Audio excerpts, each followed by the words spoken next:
Bueno, buenos días, vamos a empezar la clase. Silencio, por favor.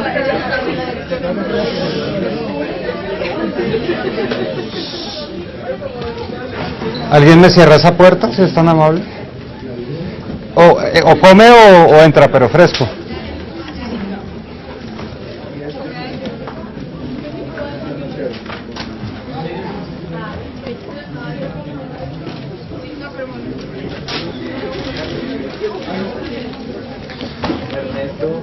Bueno, buenos días a todos, bienvenidos a esta clase. En esta sesión vamos a revisar en el marco de las áreas de acidosis metabólica el concepto de cómo se construyó históricamente la regulación, el concepto de regulación, y vamos a ver que es un concepto que transita no solamente en el mundo biológico, sino en el mundo cosmológico, el mundo político, el mundo religioso, y que solo a finales del siglo XIX va realmente a volverse un concepto operativo en las ciencias de la vida y en particular en la fisiología. ¿De acuerdo? Esto nuevamente conecta, y esto ustedes ya lo saben muy bien, conecta con una metáfora fundamental de la fisiología del siglo XIX, y es la metáfora del cuerpo como una máquina térmica transformadora de energía. Fíjense que el concepto de regulación también va a tener mucho que ver con mecanismos ideados por la mecánica justamente para regular las máquinas térmicas.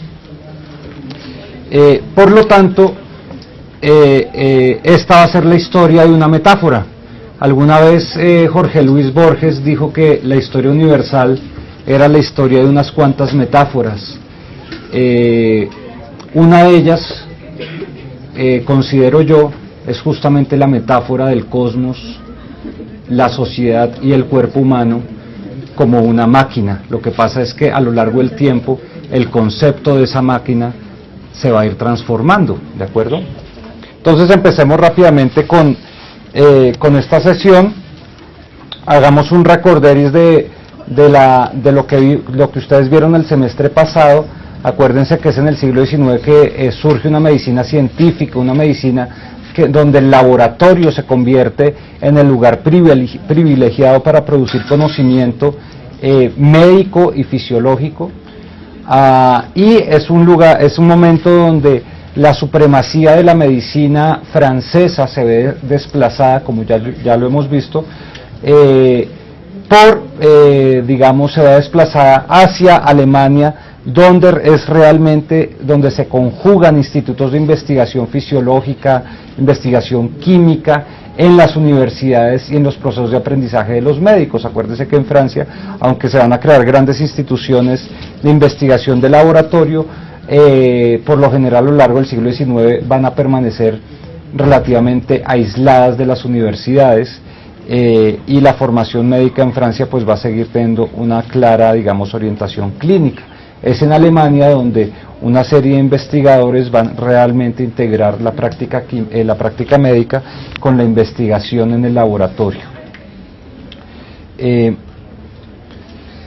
acuérdense, y esto también tiene que ver con lo que les decía de la metáfora del cuerpo como una máquina, acuérdense que en el siglo XIX también está ocurriendo la emergencia de una mirada fisiopatológica, una mirada funcional para entender el proceso de salud y enfermedad, así como antes había tenido gran auge una mirada anatómica, ¿sí? Fíjense que la mirada anatómica está relacionada nuevamente con esta metáfora del cuerpo como una máquina. Acuérdense del título del libro de Vesalio, ¿no? El cuerpo fábrica, que representa pues eso, una analogía a una máquina estática, mecánica, pero con la mirada fisiopatológica esta máquina ya no es una máquina estática, mecánica, sino es una máquina termodinámica. Es una concepción diferente del funcionamiento de una máquina, ¿de acuerdo? Entonces, pues, acuérdense que en la mentalidad fisiopatológica, pues, se crea una nueva visión de la enfermedad, en la que se recurre fundamentalmente a las ciencias físicas y químicas para develar el funcionamiento del organismo, superando una mirada vitalista que proponía la idea de que el cuerpo y sus leyes de funcionamiento eran diferentes, eran propias al resto de la naturaleza. Acá poco a poco se empieza a consolidar la idea que la vida misma es similar y responde y está sujeta a las mismas leyes que el resto de la naturaleza, digamos la materia inerte, que los procesos inorgánicos, etcétera. Entonces esta medicina experimental pues va a tratar de estudiar el estado normal del funcionamiento del cuerpo, ¿no? Que etimológicamente ahí viene la palabra fisiología, para después entender las patologías y finalmente proponer una terapéutica. Como les decía, poco a poco los médicos y fisiólogos europeos del siglo XIX empiezan a prestarle cada vez más atención a las ciencias físicas y químicas, que justamente en ese momento están teniendo un gran desarrollo en la Europa continental y en Inglaterra. Acá les muestro uno de los padres de lo que se va a llamar la fisiología materialista, y se va a llamar fisiología materialista justamente porque está poniendo el énfasis en que la vida no tiene nada diferente que el resto de los fenómenos naturales, y que está determinada a unas leyes naturales particulares. Estas leyes van a ser descritas y van a ser desarrolladas fundamentalmente a través de la física y la química. Por lo tanto, Du Bois-Reymond, un gran fisiólogo alemán, piensa justamente que la fisiología al final del día va a ser absorbida por la física y la química, va a ser simplemente una rama más de la física y la química. ¿Sí? Claude Bernard, acuérdense que es uno de los padres de la fisiología moderna, va a recoger algunas de estas ideas, pero va a seguir manteniendo, digamos, una cierta distinción entre los procesos biológicos y los procesos físico-químicos. Dentro de esta mirada general funcional de la enfermedad, pues acuérdense, esto lo habíamos discutido el semestre pasado, se va a entender que el proceso morboso afecta los equilibrios energéticos y materiales, es decir, químicos, de la máquina humana, ¿no? Y por lo tanto vamos a poder diagnosticar estos procesos morbosos si hacemos unas medidas sistemáticas a través de trazados gráficos de cómo se están comportando estos procesos de equilibrio o desequilibrio. Por lo tanto, fíjense que acá poco a poco el funcionamiento de la vida se empieza a preguntarse por esas regularidades, esos equilibrios energéticos, materiales y químicos, y eso va a ser un elemento fundamental para entender el concepto de regulación que vamos a ver ahora más adelante. Finalmente, como les decía, la metáfora del cuerpo humano como una máquina térmica va a ser un principio rector de todo digamos, desarrollo de la ciencia de la fisiología en la segunda mitad del siglo XIX. Esto ya lo hemos visto en detalle. Acuérdense que es a mediados del siglo XIX cuando se formulan las leyes de la termodinámica. La primera ley formula que hay un concepto clave de la física, que es la energía, y que los fenómenos naturales en principio son manifestaciones de tipos de esta energía, y esta energía lo que está ocurriendo es que se está transformando, pero no se puede crear ni destruir, ¿no? Por lo tanto, el funcionamiento de la vida obedece también esa misma ley. El funcionamiento de la vida es simplemente un proceso de transformación de energía en el que de alguna forma entra la energía de un tipo determinado y logra producir otros tipos de energías, ¿no? Así como en la máquina térmica se usa la combustión del carbono para producir trabajo, así en el cuerpo máquina se usa la alimentación para mantener las funciones vitales y también producir trabajo, ¿no? Y acuérdense que esto se enmarca en un contexto histórico particular, que es la industrialización, donde hay un interés muy especial por entender el funcionamiento del cuerpo en términos de trabajo, cómo optimizar el cuerpo humano para producir más trabajo, cómo evitar su fatiga tanto mental como física, justamente para mantener esas ratas de productividad, etcétera, etcétera. Eso ustedes ya lo conocen muy bien. Por lo tanto, se van a preguntar cómo son los procesos de regulación que ocurren al interior del cuerpo, ¿sí? Esto es lo que vamos a ver hoy de forma detallada. Cómo se desarrolla el concepto de regulación en términos históricos, y para eso vamos a mirar algunos elementos anteriores, nos vamos a devolver al siglo XVII para empezar a entender cómo ese concepto de regulación, que es fundamental en la fisiología moderna, empieza a aparecer en el siglo XVII, no solamente pensado en el funcionamiento del cuerpo, sino sobre todo inicialmente pensado en el funcionamiento del universo, ¿no? Acuérdense que en el siglo XVII, que es la revolución científica, va a haber toda una serie de aproximaciones, de nuevas actitudes frente a la naturaleza, frente a cómo producir conocimiento sobre ella, en la que una actitud empírica, una actitud matematizable de los fenómenos va a ser la nota predominante. El héroe tradicional de la revolución científica es Newton, ¿no? Y su famoso libro de los Principia, donde efectivamente logra matematizar una serie de fenómenos celestes y logra, digamos, darle una explicación al funcionamiento del cosmos, que no obstante matematizada sigue teniendo un trasfondo teológico muy fuerte, ¿sí? Acuérdense que Newton pues logra explicar a través de la ley de la gravitación la forma como los planetas se atraen mutuamente y el funcionamiento de los mismos, y logra explicar, digamos, que hay una ley matemática que da cuenta de esa fuerza de atracción entre las masas. ¿Sí se acuerdan?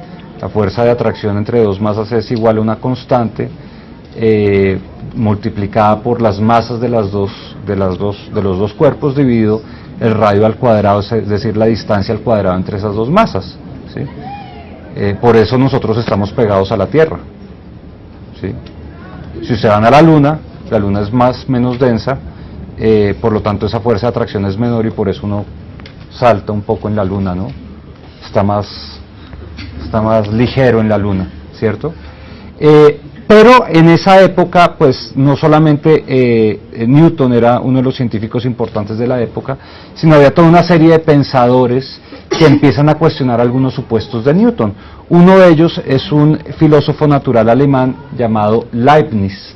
Leibniz es el padre del cálculo infinitesimal, y Leibniz empieza a preguntarle a Newton, a través del vocero de Newton, que es Clark, una serie de cuestionamientos. ¿Por qué? Porque Newton dice, pues Newton, acuérdense que Newton también elabora los conceptos de espacio y tiempo absoluto, ¿no? Newton está pensando que el cosmos, los planetas están girando en un espacio vacío, y eso a la larga implicaría que el movimiento de los planetas iría disminuyendo y en un momento dado colapsaría, ¿sí? Para Newton lo que está ocurriendo es que Dios constantemente está, y ahí entra la palabra regular, está constantemente regulando el universo para mantenerlo en un equilibrio constante, ¿sí? Leibniz irónicamente le va a decir a Newton, bueno, pero su sistema cosmológico es un eterno milagro, ¿no? O sea, constantemente está ocurriendo un milagro, el milagro de que los planetas sigan moviéndose. Leibniz dice, no, esto es pensar que Dios hizo una máquina defectuosa, ¿no? La máquina no funciona bien y por lo tanto el pobre Dios tiene que estarlas aceitando, engrasando, empujándola constantemente. Fíjense que los dos se están moviendo todavía, o hay una profunda mezcla de conceptos naturales y conceptos teológicos. Para Leibniz, la grandeza de Dios radica justamente en su capacidad de crear una máquina perfecta y que está regulada desde el principio. Dios imprimió unas reglas que están latentes y que ejercen su función reguladora cuando son necesarias, ¿sí? Es decir, el cosmos de Leibniz es un cosmos donde hay un Dios que le imprimió unas leyes desde el inicio para que ese cosmos funcione de forma independiente y de forma continua, y sigue unas leyes particulares. Esas leyes particulares son leyes conservativas, ¿sí? Hay unas leyes que permiten que se conserve el movimiento, y por eso Leibniz va a desarrollar una idea inicial que después la termodinámica va a reelaborar, y es la conservación de lo que él llamaba la fuerza viva, que era la masa por la velocidad al cuadrado. Eso permite justamente entender que el cosmos está funcionando continuamente. Es un cosmos reglado, ¿sí? Está regulado desde el principio, y eso lo mantiene en equilibrio perpetuo. Hay unas leyes inmutables que hacen que ese cosmos funcione. Las respuestas de Newton a través de Clarke van a ser justamente, bueno, pero si usted piensa que Dios imprimió desde el principio esas reglas, lo que está haciendo es construyendo una imagen de un Dios perezoso, de un Dios nominal, un Dios que no tiene presencia real en el mundo, ¿sí? Es un Dios que creó el mundo, le imprimió unas leyes y después se cruza de brazos y deja ver cómo el mundo funciona. Esa idea, que después se va a llamar una idea teísta, es criticada por Clarke y por Newton, porque ellos piensan profundamente que Dios sí que tiene una presencia continua, es el gran regulador del universo, es el gran relojero, ¿sí? Así como al principio se está pensando el cosmos como un reloj de pared, poco a poco se empieza a pensar, porque también surge una cosa nueva y ese reloj de bolsillo, que uno le puede dar cuerda, ¿sí? Newton está pensando que Dios constantemente le está dando cuerda a ese gran reloj que es el universo, ¿de acuerdo? El desarrollo de la física en el siglo XVIII y principios del siglo XIX van a recoger todas las ideas de Newton, pero van a darle más importancia a esa idea, digamos, deísta de Leibniz, es decir, vamos a entender que el universo está arreglado desde el principio y sigue unas leyes inmutables de conservación y equilibrio, ¿de acuerdo? Esas leyes empiezan a aplicarse, digamos, al funcionamiento del cuerpo desde finales del siglo XVIII, ¿sí? Para Lavoisier, que es el gran químico de la revolución química del siglo XVIII, acuérdense, Antoine Lavoisier fue, además de químico, un buró, digamos, pues un servidor del antiguo régimen francés, cobrador de impuestos, razón por la cual cuando ocurrió la Revolución Francesa le cortaron la cabeza, ¿no? No sé si ustedes se acuerdan cuando, alguna vez lo comentamos, cuando Caldas lo fusilaron acá en esta universidad, cuando los españoles volvieron a retomar el poder, en lo que la historiografía ha llamado la patria boba.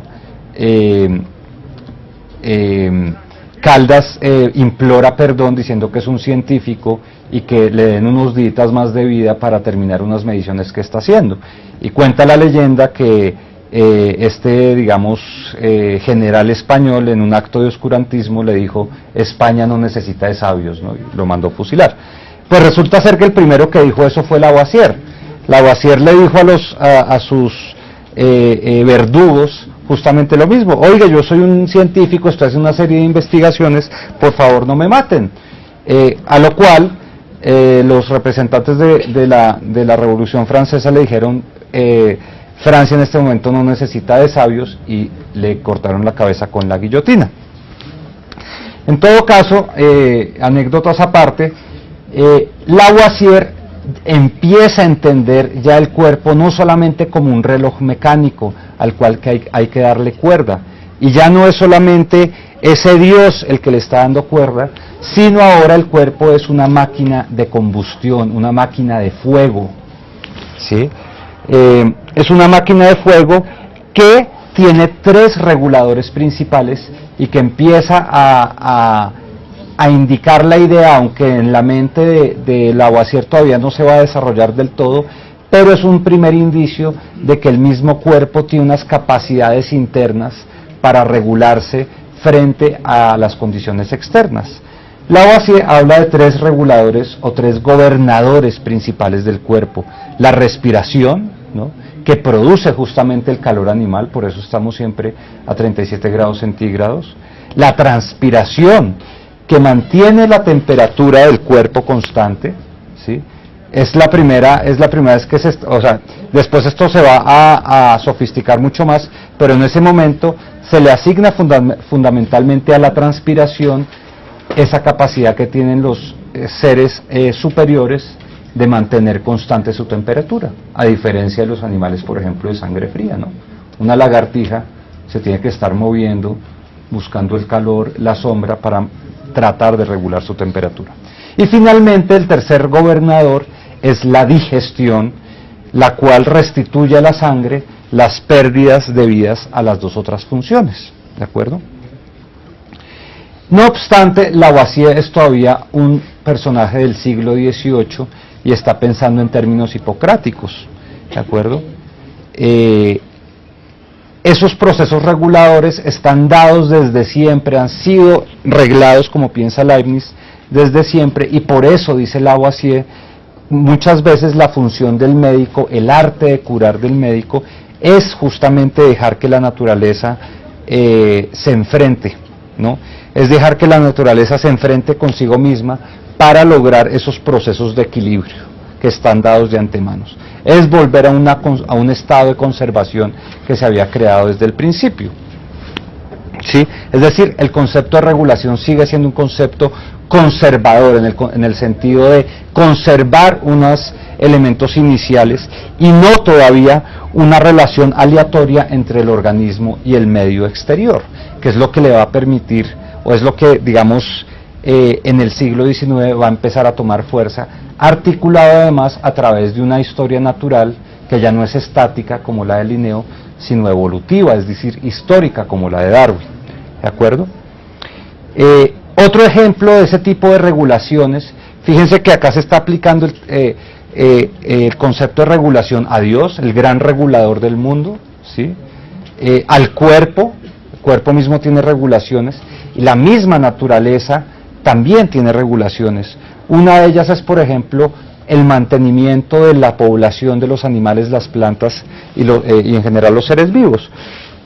Parece ser para los zoólogos y los historiadores naturales de la época del siglo XVIII que la misma naturaleza logra mantener un equilibrio entre, digamos, las materias primas que tiene y la cantidad de población que existe. Es lo que un zoólogo de la época va a llamar la balanza de la naturaleza, un equilibrio que permite ese balance, ¿de acuerdo? Uno de los, digamos,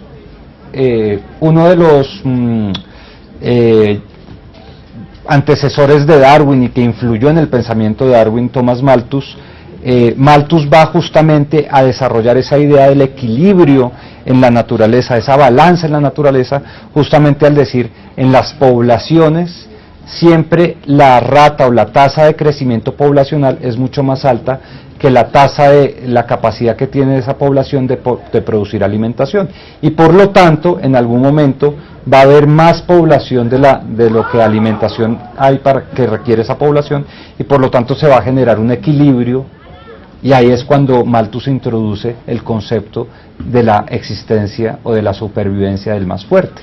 Son solo los más fuertes los que van a sobrevivir, y eso permite un equilibrio. Acuérdense que ese concepto lo toma Darwin para su teoría de la evolución, ¿de acuerdo?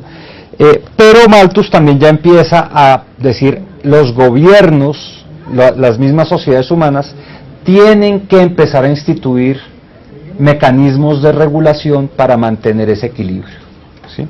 Eso, como lo vieron en la lectura que tenían asignada para hoy, lo va a desarrollar, por ejemplo, Augusto Comte, el padre del positivismo en Francia a mediados del siglo XIX, ¿sí? Entonces, Comte, digamos que sigue esta idea de regulación cósmica, pero en un momento histórico en el que justamente se está transformando todo. Si Comte sería el último pensador de esa mirada arreglada, conservadora, en la que hay unas reglas dadas de antemano que mantiene un equilibrio que siempre ha existido o que pretende que siempre se exista, a una transformación profundamente influenciada por la revolución industrial, por el darwinismo, por la revolución francesa, que empieza a pensar que la naturaleza tiene un componente histórico. Es decir, la naturaleza es un proceso evolutivo, histórico, de cambio, y que más que equilibrio lo que hay es un conflicto constante, ¿sí? Fíjense que eso concuerda muy bien en términos políticos con la Revolución Francesa, esa lucha del antiguo régimen con una serie de reformas sociales, ¿sí? La aristocracia, ¿qué quiere hacer? Mantener un equilibrio que siente que siempre ha sido así, por lo tanto es natural mantenerlo. ¿Qué quieren hacer los reformadores? Decir, no, la sociedad, así como la naturaleza, ha estado en un proceso, en un continuo proceso de cambio, y por lo tanto es necesario, es natural, transformar a la sociedad, reformarla, ¿sí? Acá hay una concepción histórica del transcurso del tiempo totalmente diferente y una concepción del equilibrio también diferente. Ahora el equilibrio no solamente es algo que siempre ha sido así, sino es algo que se puede ir modificando azarosamente de acuerdo a la relación entre un elemento y su exterior y sus condiciones exteriores.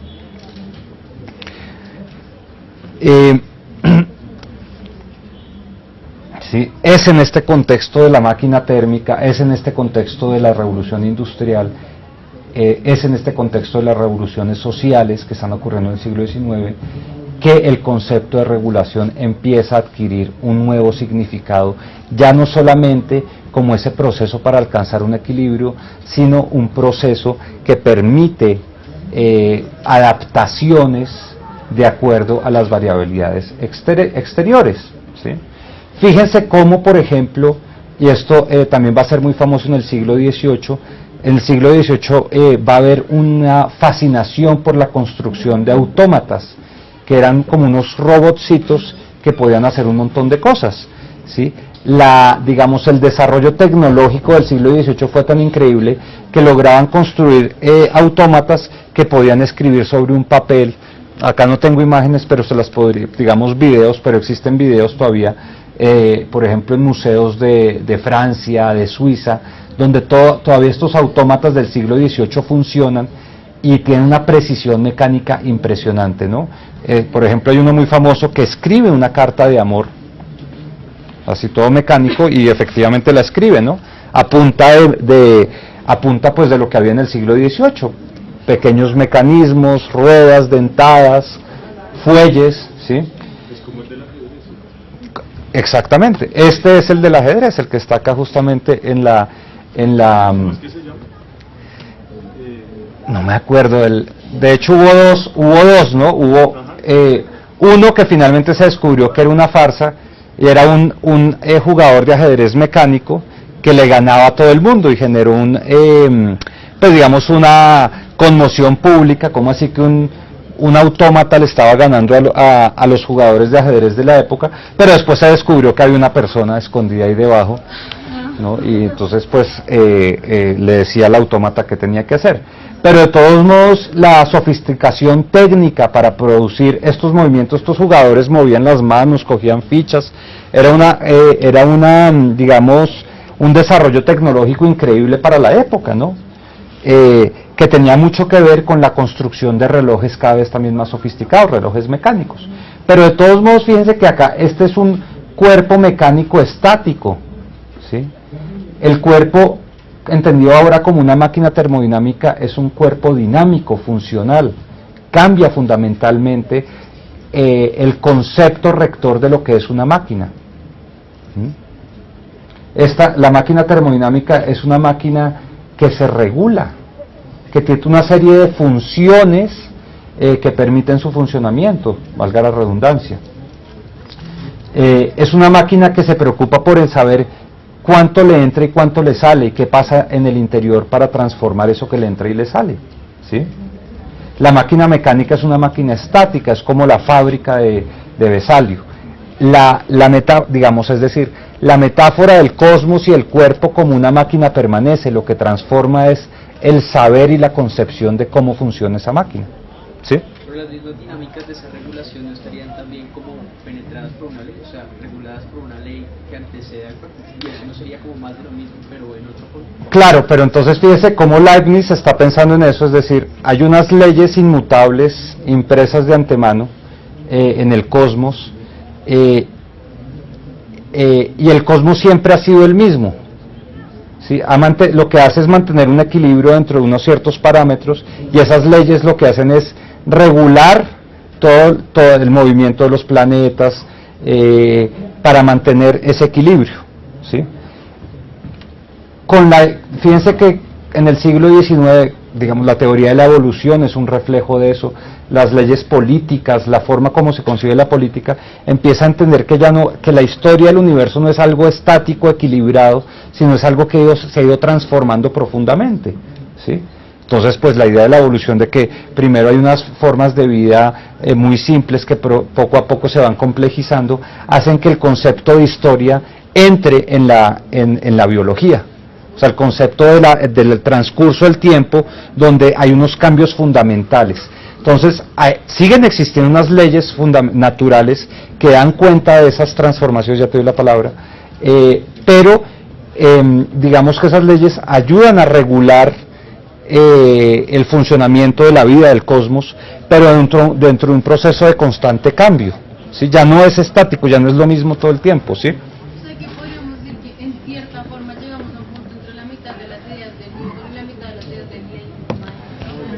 Leibniz.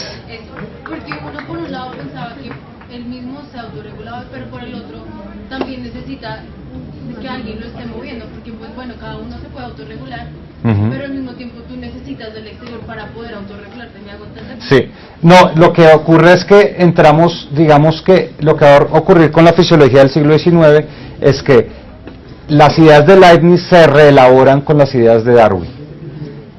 Con Newton lo que pasa es que Dios está dándole constante cuerda al reloj para que la cosa funcione. Es un Dios activo.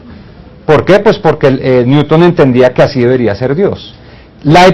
Para Leibniz el Dios es un Dios profundo, digamos, es un Dios, un arquitecto genial que logra producir una máquina con unas leyes ya dadas de antemano que permiten que la máquina siga su funcionamiento de forma independiente a Dios, ¿sí?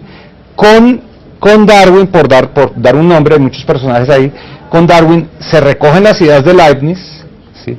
Pero ya no es un mundo estático, que era lo que explicaba ahorita, es un mundo en constante cambio e incluso hay unas leyes que dan cuenta de esos cambios, ¿sí?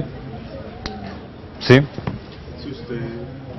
¿Cuál sería la respuesta de Leibniz si la pregunta fuera ¿qué pasa con las enfermedades si Dios es tan, o sea, el genio pues, que saca todo perfecto? ¿Cuál sería la respuesta que daría?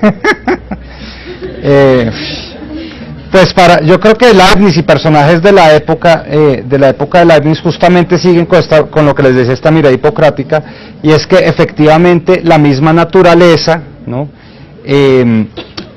Ayuda a regular ese equilibrio que es la salud, ¿sí? Si la enfermedad o la muerte acontece, es otra de las, digamos, imposiciones o decisiones que Dios ha dispuesto desde un principio, ¿sí? La gente tiene que vivir, pero también va a morir.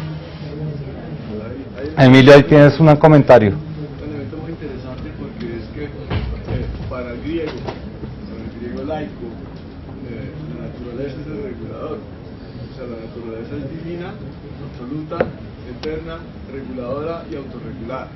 Y por lo tanto la enfermedad es una salida momentánea accidental de ese orden, pero es la misma naturaleza la que vuelve al orden.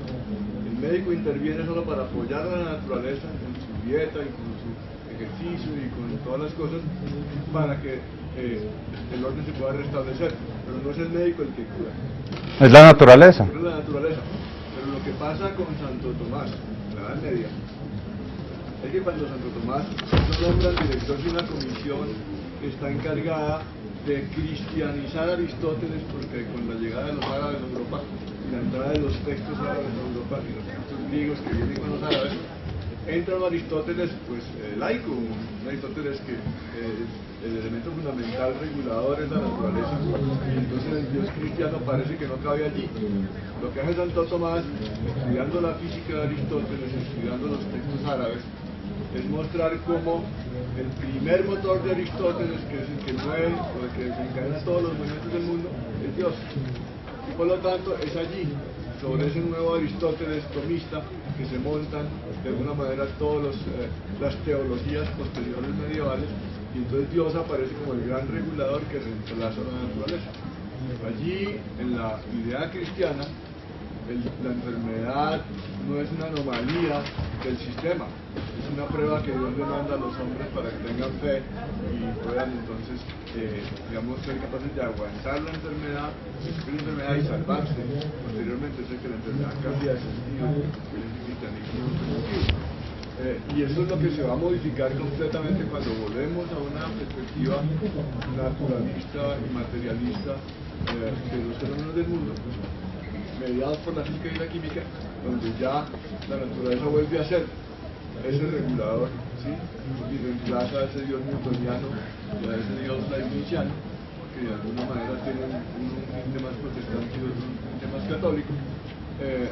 Y entonces la física y la química entran ya a entender el problema de la enfermedad como un fenómeno de desregulación. ¿Sí?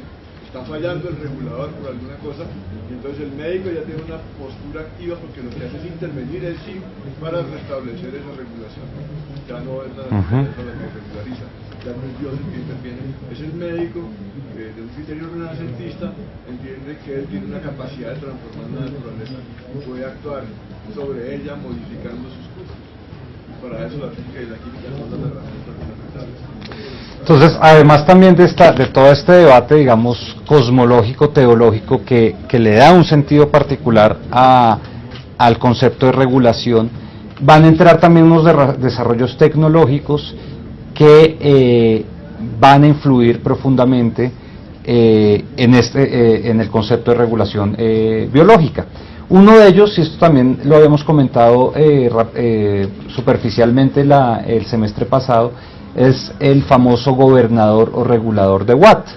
Acuérdense que el regulador de Watt es un mecanismo que se inventa James Watt, que es uno de los padres digamos, de las máquinas de vapor,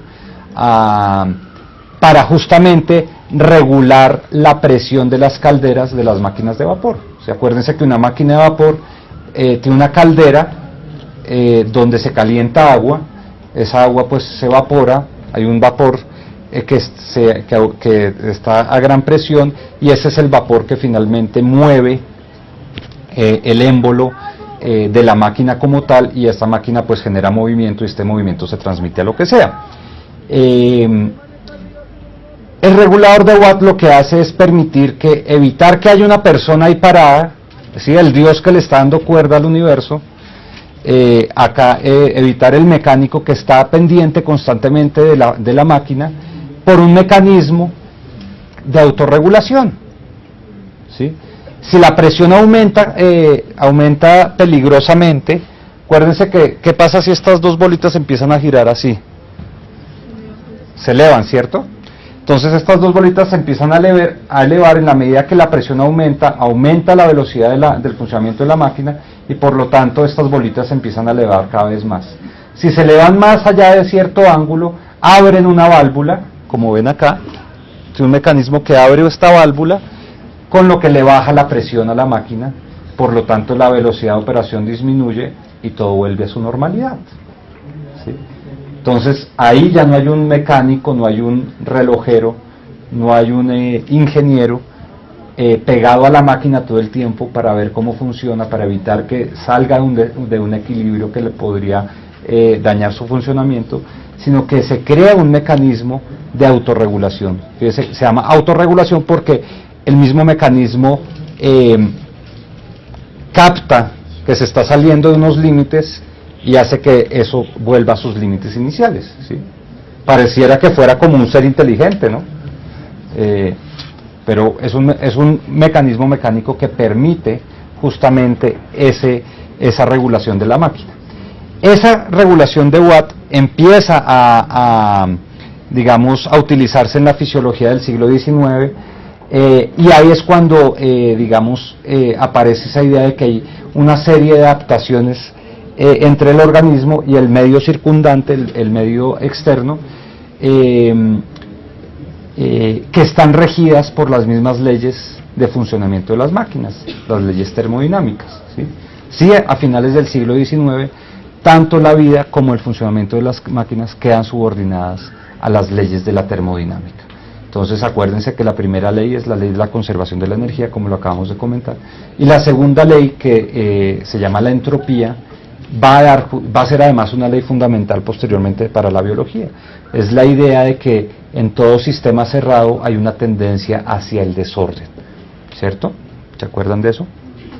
Aplicado a las máquinas de vapor es la idea de que no puede existir una máquina 100% eficiente, siempre va a haber un desorden de esa energía que le entra, que generalmente se ve en forma de fricción, es decir, se disipa en forma de calor, por lo tanto la energía de salida siempre es menor que la energía de entrada. En un sistema cerrado como una máquina térmica siempre aumenta ese desorden. En la vida va a haber todo un proceso de orden temporal, pero entendido como un sistema global se va a entender que la vida también sigue la ley de la entropía en el proceso de vida y decaimiento. Es en ese contexto y bajo esa, digamos, piso conceptual que Claude Bernard va a desarrollar primero su concepto de secreción y posteriormente su concepto de medio interno, ¿sí? El medio interno es justamente la capacidad que tiene el organismo para tener un grado de independencia, un determinado grado de independencia frente a las modificaciones, las alteraciones del medio exterior, ¿de acuerdo? Ese es el concepto que posteriormente Cannon va a desarrollar de forma más elaborada a principios del siglo XX, el concepto de homeostasis. Una cosa muy interesante de Claude Bernard es que primero Claude Bernard va a pensar que el medio interno, cuando las primeras veces que empieza a hablar de medio interno se está refiriendo principalmente a la sangre, ¿sí?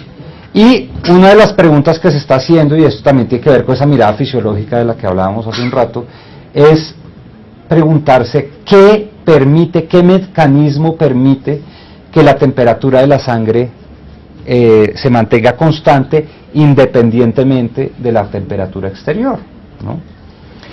Acuérdense que Claude Bernard también va a hacer estudios, digamos, y eso lo veíamos el semestre pasado, no esa mirada funcional y ya no anatómica, es cuando él se pregunta no de cómo es la estructura del hígado, sino para qué sirve el hígado, que descubre la función glicógena de que sirve nuevamente como un ente regulador, en este caso para regular el nivel de la sangre, el nivel de azúcar en la sangre, ¿de acuerdo? Y acá empieza y después a principios del siglo XX, con estudios de peces en el mar, retoman la idea de Claude Bernard del medio interno, adaptada a la teoría evolutiva. ¿Cuál va a ser la idea? La idea es que, digamos, y Claude Bernard ya lo había manifestado, los seres superiores, en la medida que se aumenta en la escala, digamos, de los seres vivientes, esa capacidad de autorregulación es más sofisticada, es más eficiente, ¿sí? En la medida que un ser superior tiene unas capacidades mayores de lo que él va a llamar la libertad de la vida, ¿de acuerdo? Esas ideas se empiezan a reflejar a principios del siglo XX, por ejemplo, algunos fisiólogos hacen estudios de peces en el mar y descubren que, por ejemplo, los crustáceos, su medio interno, su líquido interior, tiene casi la misma salinidad, o sea, cantidad de sal, que su entorno, es decir, que el agua salada donde viven. En cambio, otros peces más elevados, en términos evolutivos, tienen una menor salinidad. Esa idea, digamos, se conecta con el concepto de medio interno de Bernard para decir que es la evolución, digamos, la evolución de la independencia del medio interno al externo. Hay un proceso evolutivo que aumenta esa independencia del medio interno al medio externo. Hay un concepto muy interesante de esto, porque lo que realmente ocurre, y así lo piensan los fisiólogos, es que los seres terrestres, es decir, los que ya no viven en el mar, pueden vivir por fuera del mar porque han incorporado el mar en su propio cuerpo. Es decir, el mar Claro. interno es un mar interno en el cual están nadando las células, donde adquieren todos sus nutrientes y todos los ácidos y las sustancias básicas, en fin, que se requieren para la vida, y por lo tanto tienen una vida independiente, es decir, que no tienen que vivir dependiendo del mar porque han incorporado el mar.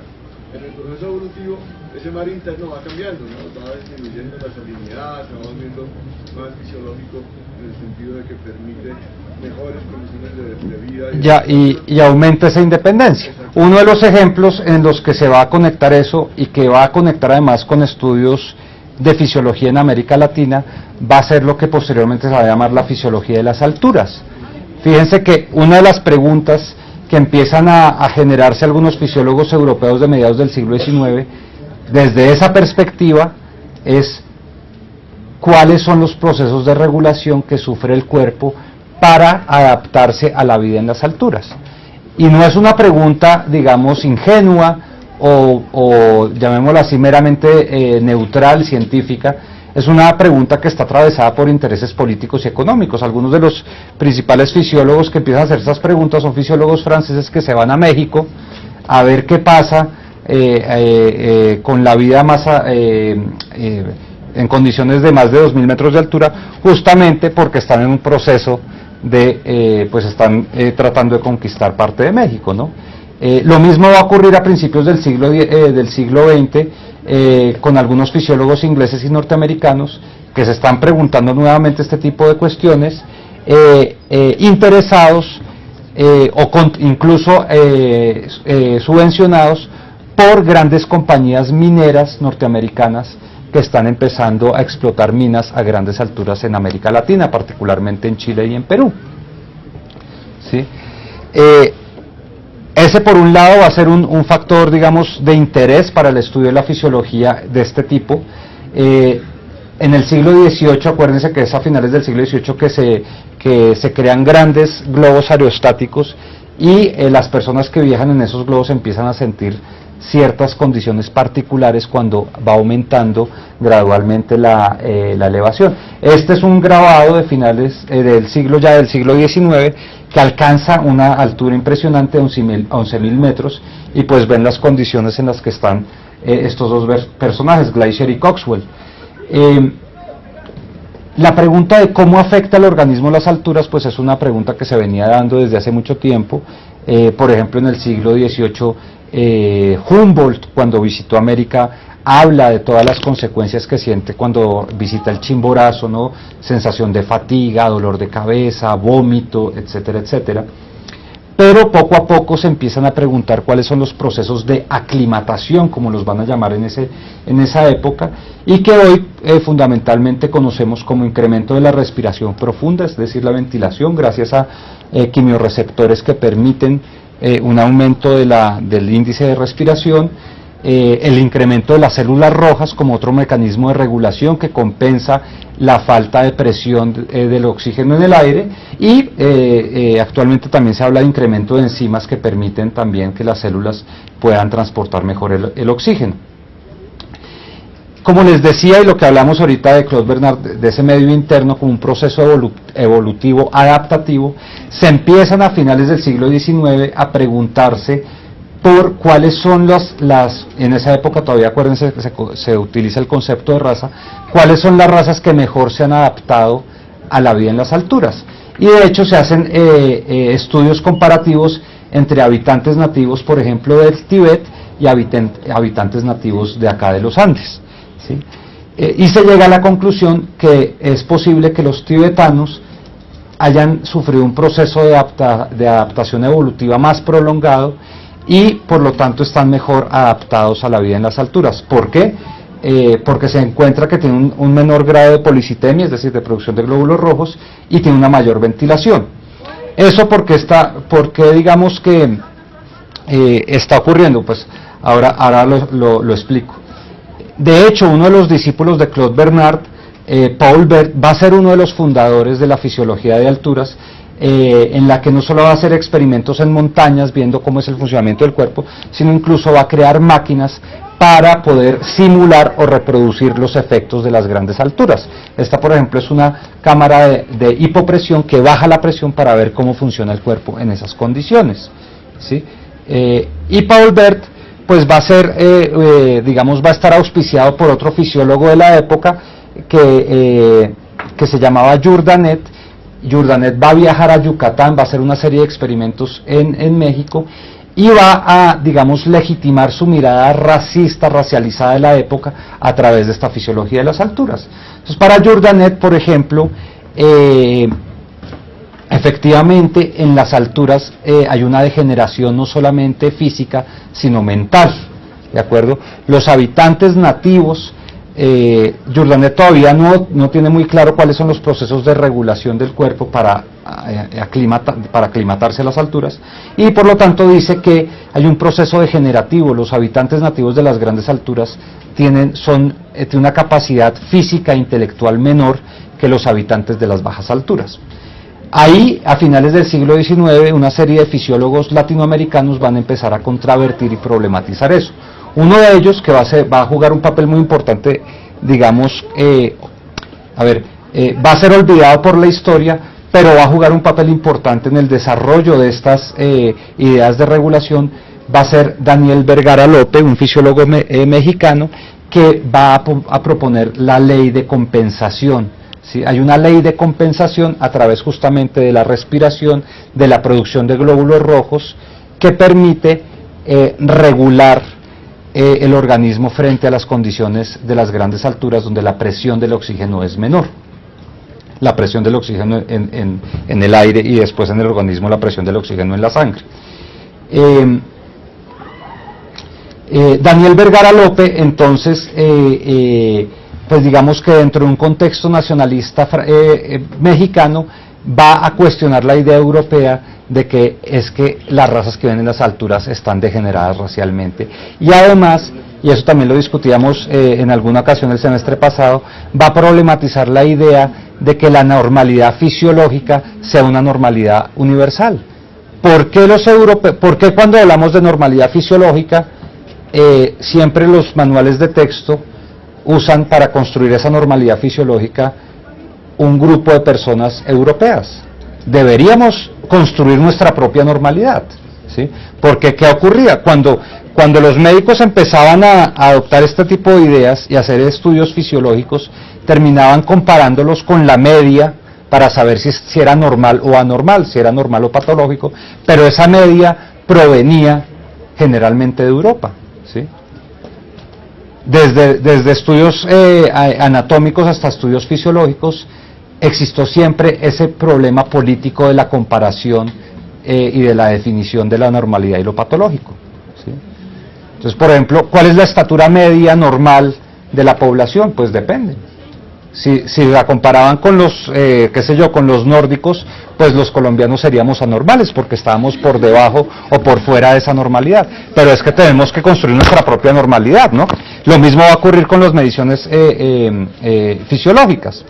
Posteriormente, estas ideas de López Vergara van a ser desarrolladas en el Perú ya en el siglo XX, y estos personajes como Carlos Monge Medrano y Alberto Hurtado sí que se van a volver, digamos, o van a tener un reconocimiento internacional, con esto ya termino, justamente en el proceso de desarrollar una concepción del funcionamiento del cuerpo que tiene unos mecanismos de autorregulación frente a las condiciones particulares de la vida en las grandes alturas, e incluso Monge va a, digamos, a clasificar una enfermedad que se llama la enfermedad de la montaña crónica, o la enfermedad de Monge,